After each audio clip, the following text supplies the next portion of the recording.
안녕하세요, 여러분. 영화와 나 채널에 오신 여러분을 환영합니다. 저는 영화 배급하는 이화배라고 합니다.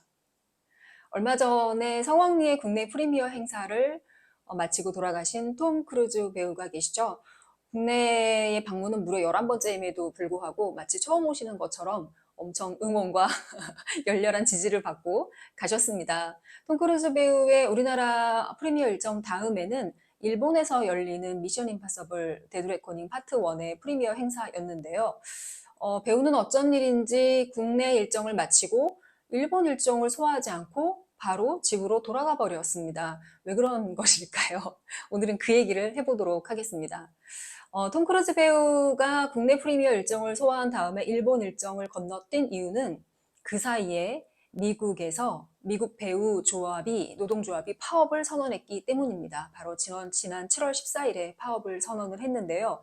미국의 배우 조합은 무려 조합원이 16만 명이나 가입되어 있는 대규모 조합이라고 합니다. 이 조합에는 우리가 알고 있는 모든 할리우드의 탑스타들과 배우들 그리고 TV 방송에서 활동하는 배우들까지가 포함이 되어 있고요. 이 중에서 무려 98%에 해당하는 조합원들이 이번 파업에 찬성을 함으로써 파업이 가결이 됐다고 합니다. 이들이 파업에 동참을 하게 된 이유는 크게 두 가지 이슈인데요. 하나는 OTT의 재방류 이슈입니다. 다른 하나는 AI가 배우를 대체하는 문제입니다. 먼저 OTT의 재방류 이슈와 관련해서는요. OTT가 재방류를 준다는 것은 이런 뜻입니다. 이게 영어 단어로는 residuals라는 단어인데요. 이걸 우리말로 직역을 하면 잔푼이나 푼돈 정도로 해석을 할 수가 있을 것 같아요. 즉 residuals를 OTT도 제대로 정산을 해서 지급하라라는 게 첫 번째 이슈입니다.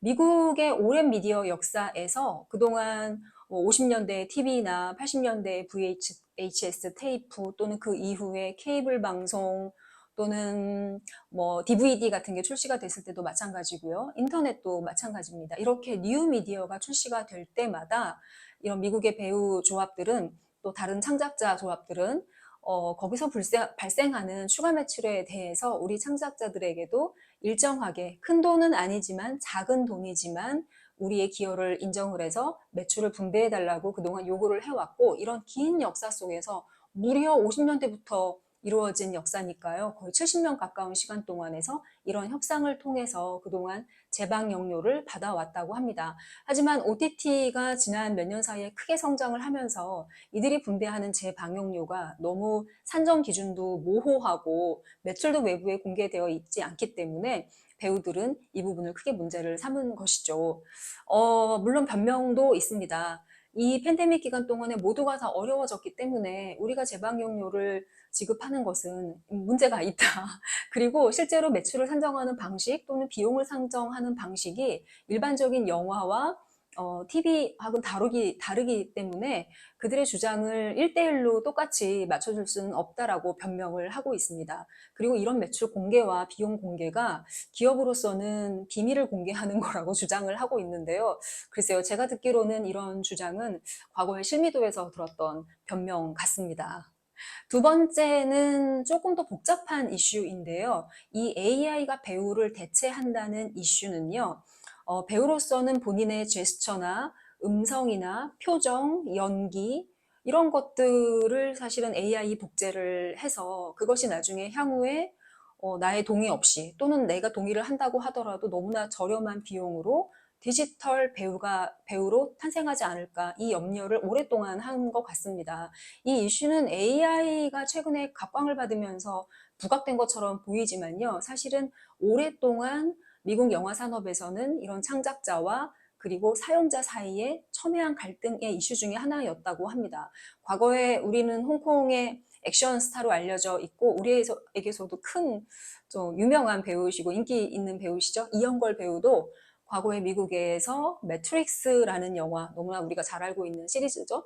이 시리즈의 출연 제안을 받았을 때도 금방 성사가 될 것처럼 화제가 됐었다가 끝까지 계약이 성사가 되지 않은 이유도 되게 옛날인데요. 90년대였는데요. 비슷한 이슈의 문제였다고 최근에서 밝혀지고 있습니다. 그 당시에 이영걸 배우가 제안받은 조건은 이영걸 배우는 갑자기 모이네요.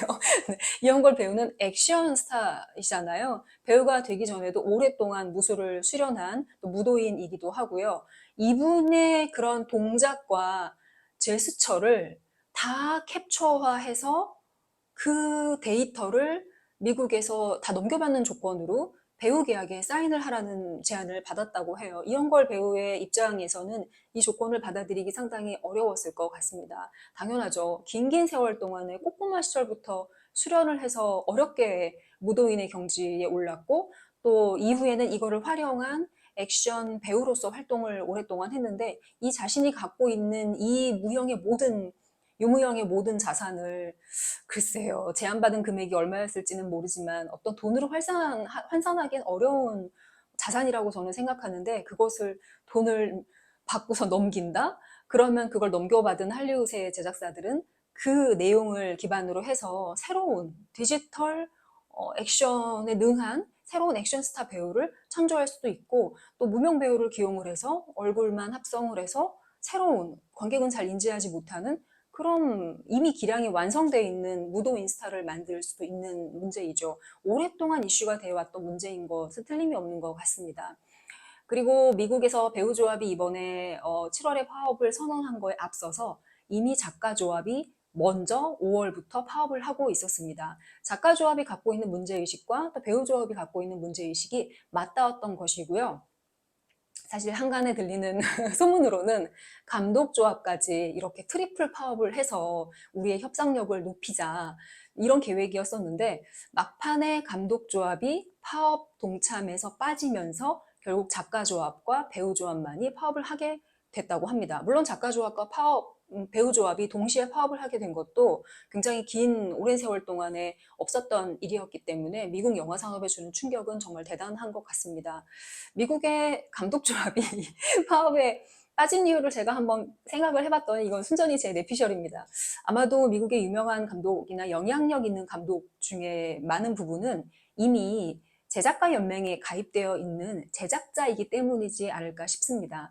이번에 파업을 한 작가 조합이나 배우 조합이 파업을 하는 대상은 바로 미국의 TV, 영화를 드라마고 유통하는 제작가 연맹이기 때문이죠.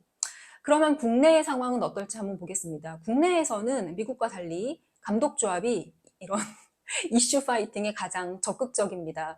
국내 감독 조합은 저작권법을 개정을 하기 위해서 공청회 등을 열어서 관련된 내용을 공감대를 얻기도 하고요.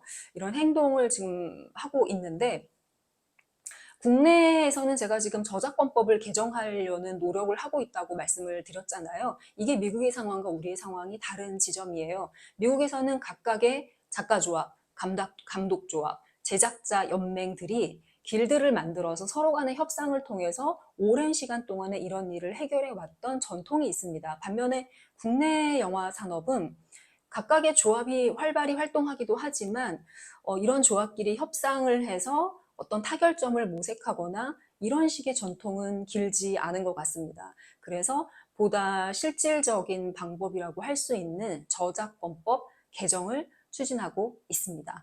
또 프랑스 같은 경우에는 미국과는 또 다르게 강력하게 저작권법으로 이런 내용을 규정하고 있다고 알고 있습니다.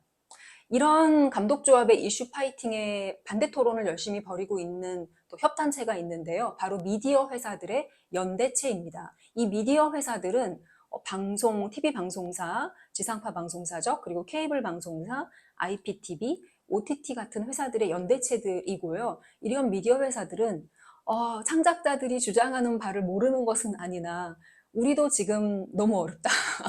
우리도 고사 위기다. 우리도 이 글로벌 OTT의 공세 속에서 우리 앞가름하기에도 너무 힘들고 재정 적자도 심하다. 이런 걸 주장하는 것은 시기상조이거나 또는 너희들 주장에는 문제가 있다. 이러면서 이 양측이 지금 팽팽하게 반대 토론을 벌이고 있습니다. 제가 아쉬운 지점은 활발하게 토론을 통해서 우리 실정에 맞는 우리가 미국 영화 산업하고 우리나라 영화 산업하고 1대1로 매치되는 것은 아니니까요. 우리에 맞는 합리적인 방안을 모색하는 것이 좋다고 생각이 드는데 이건 이대로 그동안 이제 추진을 해야 되는 것인데 반면에 AI 관련된 이슈는 좀 잠잠한 것 같습니다. 과연 AI가 우리를 구원하러 오는 파괴자인지 우리를 파괴하러 온 구원자가 될지 아무도 지금 알지 모르지 않습니까? 좀 무거운 주제의 이야기를 하기는 했는데 지금 가장 이런 영상 콘텐츠 산업에서 전 세계적으로 가장 뜨거운 이슈이면서 당장 우리나라에서도 앞으로 뭐 지금 닥칠 영화 산업 내 이슈하고 맞닿은 이야기라서 한번 말씀을 드려봤습니다.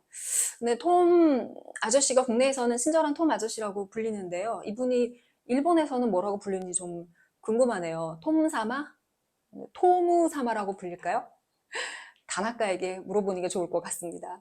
오늘은 이만 마치도록 하겠습니다. 영화와 나 그리고 당신